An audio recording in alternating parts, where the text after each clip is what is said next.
اعوذ باللہ من الشیطان الرجیم بسم اللہ الرحمن الرحیم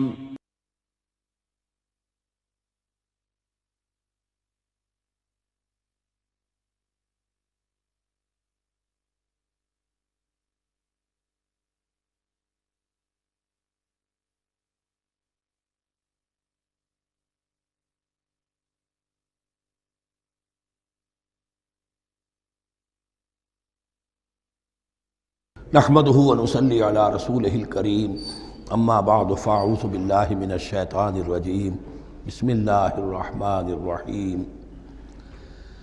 ايها الذين آمنوا انفقوا مما رزقناكم من قبل ان يأتي يوم لا بيع فيه ولا خلة ولا شفاعة والكافرون هم الظالمون اللہ لا الہ الا هو الحی القیوم لا تأخذه سنة ولا نوم له ما في السماوات وما في الأرض من ذا الذي يشفع عنده إلا بإذنه يعلم ما بين أيديهم وما خلفهم ولا يحيطون بشيء من علمه إلا بما شاء وسع كرسيه السماوات والأرض ولا يؤوده حفظهما وهو العلي العظيم صدق الله العظيم رب اشرح لي صدري ويسر لي امري واحلل عقدة من لساني يفقهوا قولي۔ تقریباً 2 رکوعوں پر مشتمل معاملہ طالوت و جالوت کا وہ ہم پڑھ چکے ہیں، اور یہ گویا کہ اب غزوہ بدر کی لیے ذہنی اور نفسیاتی تیاری ہو رہی ہے، اور غزوات کے لیے جیسا کہ میں نے عرض کیا جہاں سرفروشی کی ضرورت ہے وہاں انفاق مال کی بھی ضرورت ہے، تو اب یہاں بڑے زوردار انداز میں پھر انفاق کی طرف توجہ دلائی جا رہی ہے۔ وہی 4 ڈوریاں ذہن میں رکھیے، انفاق اللہ کی راہ میں یعنی جہاد بالمال، قتال جہاد بالنفس کی آخری شکل، اور شریعت میں عبادات اور معاملات، یہ 4 ڈوریاں گتھی ہوئی ہیں ان 22 رکوعوں کے اندر، جن پر دوسرا نصف جو ہے سورہ بقرہ کا مشتمل ہے۔ یا ایھا الذین آمنوا انفقوا مما رزقناکم من قبل ان یأتی یوم لا بیع فیہ ولا خلۃ ولا شفاعہ، اہل ایمان خرچ کر دو ان چیزوں میں سے کہ جو اللہ نے تمہیں دی ہیں، اس سے پہلے کہ وہ دن آ دھمکے جس دن نہ کوئی خرید و فروخت ہوگی، نہ کوئی دوستی کام آئے گی، نہ کوئی شفاعت مفید ہوگی۔ والکافرون هم الظالمون، اور کافر ہی تو ظالم ہیں۔ اب یہاں کافر سے مراد کون ہے؟ کافر اصطلاحی نہیں، کافر معنوی، جو اللہ کے اس حکم انفاق کی تعمیل نہیں کرتا، دیکھتا ہے کہ دین مغلوب ہے، اس کو غالب کرنے کی جد و جہد ہو رہی ہے، اس کی کچھ تقاضے ہیں، مالی ضرورتیں ہیں اس کی، اور اللہ نے اسے قدرت دی ہے، اس میں خرچ کر سکتا ہے اور نہیں کرتا، وہ ہے اصل کافر۔ اس کے بعد وہ آیت آ رہی ہے جو قرآن حکیم کی عظیم ترین آیت ہے، حضور فرمان نبوی صلی اللہ علیہ وسلم، آیت الکرسی۔ اس کا تو نام بھی چونکہ معروف ہے، میں نے جو آپ کو بڑے بڑے حکمت کے موتی اور بڑے بڑے پھول آپ کو گنوائے ہیں، آیت الآیات، آیت البر، آیت الاختلاف، اور اب یہ ہے آیت الکرسی، توحید کے عظیم ترین خزانوں میں سے ہے۔ ہی سیدۃ آیات القرآن، حضور نے فرمایا یہ تمام آیات قرآنی کی سردار ہے۔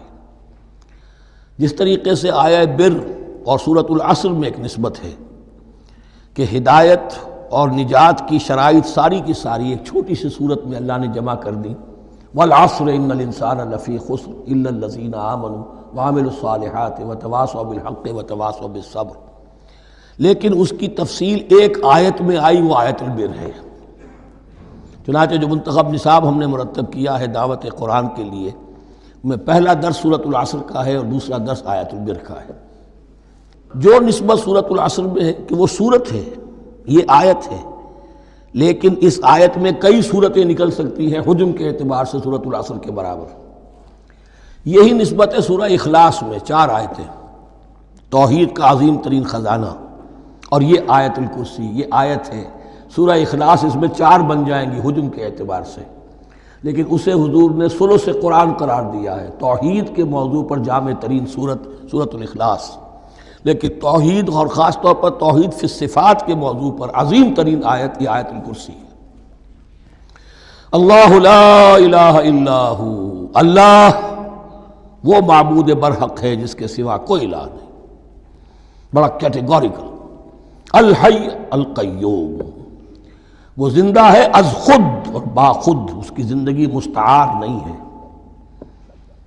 وہ جو کہا ہے کہ مانگ کے لائے تھے 4 دن، 2 آرزو میں کٹ گئے 2 انتظار میں، عمر دراز مانگ کے لائے تھے.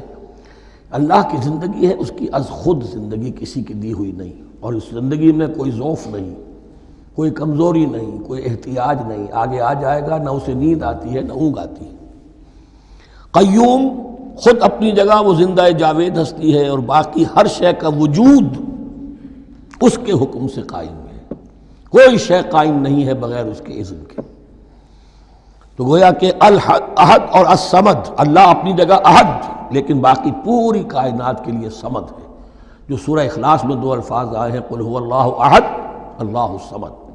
اللہ حی ہے اور قیوم ہے. لا تاخذہ سنۃ ولا نوم، اس پر غالب نہیں ہو سکتی نہ نیند نہ اونگ. لہو ما فی السماوات و ما فی الارض، آسمانوں اور زمین میں جو کچھ ہے اسی کا ہے. ملکیت تامہ، ملکیت حقیقی اس کی ہے.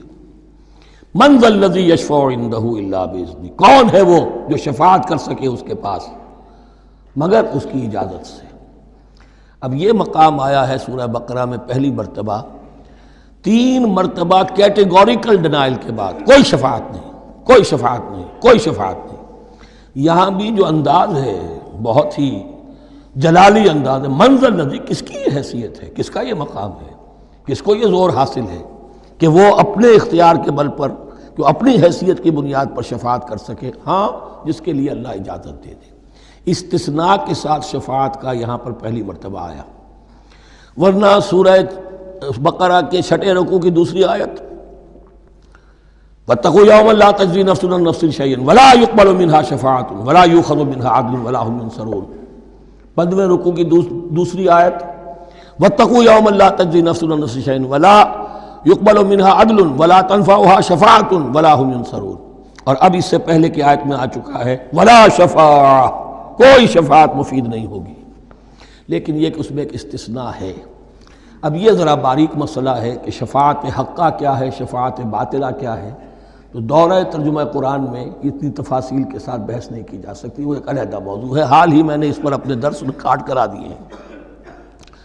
یعلم ما بین ایدیہم وما خلفہم، وہ جانتا ہے جو کچھ ان کے سامنے اور جو اس کو پیچھے ہے. عام طور پر دنیا میں ہم سفارش کرتے ہیں تو کہتے ہیں کہ بھئی میں جانتا ہوں اس شخص کو بہتر. اصل میں جیسا کچھ یہ نظر آتا ہے ویسا نہیں ہے، یا جیسا کچھ فیکٹس آن دی فائل آ گئے ہیں وہ بڑے ہی ڈیسیونگ ہیں. اصل حقائق کچھ اور ہیں اس کیس کے، وہ میں آپ کو بتاتا ہوں. یہ بات اللہ کے سامنے کون کہہ سکتا ہے، جبکہ اللہ تو جانتا ہے جو کچھ ان کے سامنے اور جو کچھ ان کے پیچھے ہے. اور ان کا حال یہ وَلَا يُحِيطُونَ بِشَيْءٍ مِّنْ عِلْمِهِ إِلَّا بِمَا شَاءَ، اور وہ احاطہ کر ہی نہیں سکتے اللہ کے علم سے کسی شے کا سوائے اس کے جو اللہ چاہے. باقی ہر ایک کے پاس علم جو ہے اللہ کا عطائی علم ہے، دیا ہوا علم ہے، محدود علم ہے. بڑے سے بڑا رسول ہو، بڑے سے بڑا ولی ہو، بڑے سے بڑا فرشتہ ہو. لا علم لنا الا ما علمتنا، ہم پڑھائیں 4 رکوع میں. تو کون کہہ سکتا ہے من ذا الذی یشفع عندہ الا باذنہ یعلم ما بین ایدیہم وما خلفہم ولا یحیطون بشیء من علمہ الا بما شاء وسع کرسیہ السماوات والارض. اس کی کرسی تمام آسمانوں اور زمین کو محیط ہے. اب کرسی کے 2 مفہوم یہاں ہو سکتے ہیں. ایک تو یہ کہ اس سے جو معنی مراد ہے یعنی اس کا اقتدار، اس کی قدرت، اس کا جبر، اس کا اختیار، یہ اتھارٹی پوری کائنات کو. ایک یہ بھی ہو سکتا ہے کہ اللہ تعالیٰ کے لیے ہم نہیں جان سکتے، یہ آیات متشابہات میں سے ہے کہ کوئی شے بھی ہو واقعتاً جس کو ہم اسے کرسی کہہ سکیں. عرش، کرسی، ان سب کے بارے میں یہ دونوں باتیں ذہن میں رکھیے. یہ بھی ہو سکتا ہے کہ ان کی کوئی مجسم حقیقت ہو جو ہمارے ذہن سے ہمارے تخیل سے ماورا ہے، اور یہ بھی ہو سکتا ہے اس سے استعارہ مراد ہو، اس کا اقتدار و اختیار آسمانوں اور زمین پر چھایا ہوا ہے۔ ولا یعودہ حفظہما، اور اسے تکان طاری نہیں ہوتی، اس پر گراں نہیں گزرتا ان دونوں کا تھامنا، ان دونوں کی حفاظت، آسمانوں کی اور زمین کی۔ وہو العلی العظیم، اور وہ العلی ہے، بلند و بالا، اور عظیم ہے، بڑی عظمت والا۔ یہ ہے آیت الکرسی، سیدۃ آیات القرآن، تمام آیات قرآنی کی سردار، اور توحید الہی کا ایک بہت بڑا خزانہ۔ لا اکراہ فی الدین، دین میں کوئی جبر نہیں ہے، یعنی یہ کہ کسی بھی شخص کو نہ کبھی جبراً مسلمان بنایا جائے گا، نہ کبھی بنایا گیا۔ استثناءات ہو سکتے ہیں، کسی کا ذاتی کوئی عمل ہو، فعل ہو، کسی نے کیا ہو۔ اسلام میں کسی فرد کو جبراً مسلمان بنانا حرام ہے، لیکن اس آیت کا یہ مطلب نکال دینا کہ نظام باطل کو بھی ختم کرنا جو ہے، اس میں کوئی طاقت استعمال نہیں ہو سکتی، یہ حماقت ہے پرلے درجے کی۔ نظام باطل نظام ظلم ہے، ایکسپلائٹ کر رہا ہے لوگوں کو، اللہ اور بندوں کے درمیان حجاب بن گیا ہے، پردہ بن گیا ہے۔ نظام کو طاقت کے ساتھ ختم کرنا فرض ہے مسلمان کا۔ طاقت نہیں ہے تو ٹھیک ہے، طاقت حاصل کرنے کی کوشش کرتا رہے، لیکن جو مسلمان نظام باطل کو ختم کرنے کی آرزو اور ارادے سے خالی ہے، اس کے دل میں یہ ارادہ نہیں ہے، اس کے دل میں ایمان نہیں ہے۔ طاقت اور جبر نظام کو ختم کرنے پر صرف کیا جائے گا، کسی فرد کو مجبوراً مسلمان نہیں بنایا جائے گا۔ یہ ہے اصل میں اس آیت کا مفہوم۔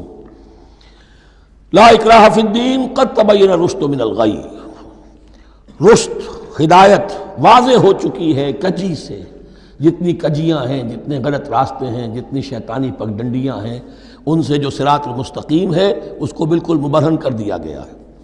فمن یکفر بالطاغوت، تو جو کوئی بھی طاغوت کا انکار کرے گا،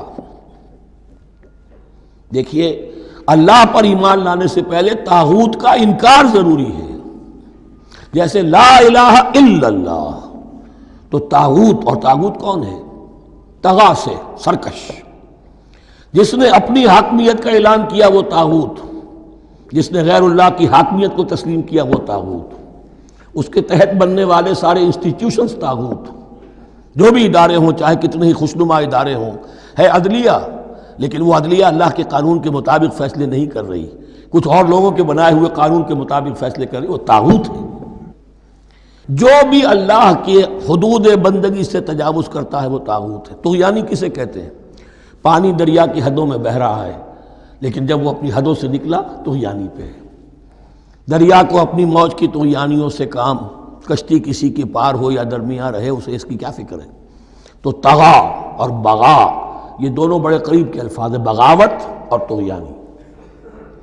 فمن یکفر بالطاغوت، طاغوت کا انکار، جو کوئی کفر کرے طاغوت کے ساتھ، وَيُؤْمِن بِاللَّهِ، اور پھر اللہ پر ایمان لائے۔ طاغوت سے بھی دوستی، اللہ پر بھی ایمان، اللہ کے دشمنوں سے بھی یارانہ، اور اللہ کے ساتھ بھی وفاداری کا دعویٰ، یہ چیز نہیں چل سکتی، یہی منافقت ہے۔ یکسو ہو جاؤ، حنیفا مسلما، فقد استمسک بالعروۃ الوثقی، جس شخص نے یہ کام کر لیا، طاغوت کی نفی اور اللہ پر ایمان، اس نے تو مضبوط کنڈا تھام لیا۔ تو سمجھئے کہ اگر کوئی شخص کسی جہاز، سمندری جہاز میں عرشے پر سے گر جائے، تیرنا بھی نہ آتا ہو، کسی طرح ہاتھ پاؤں مار کر وہ کسی کنڈے کے اوپر اگر ہاتھ اس کا پڑ گیا، تو اب وہ سمجھتا ہے کہ اس کو میں نہیں چھوڑوں گا، میری جان اسی سے وابستہ ہے، زندگی اسی سے ہے۔ تو وثقہ، وہ کنڈا اگر کمزور ہے تو پھر گیا، وہ اس کے وزن سے کنڈا ہی نکل گیا، لیکن وہ کنڈا کے جو مضبوط ہے، فقد استمسک بالعروۃ الوثقی، اس نے تو بڑے مضبوط کنڈے پر ہاتھ ڈال دیا ہے۔ یعنی طاغوت کا انکار اور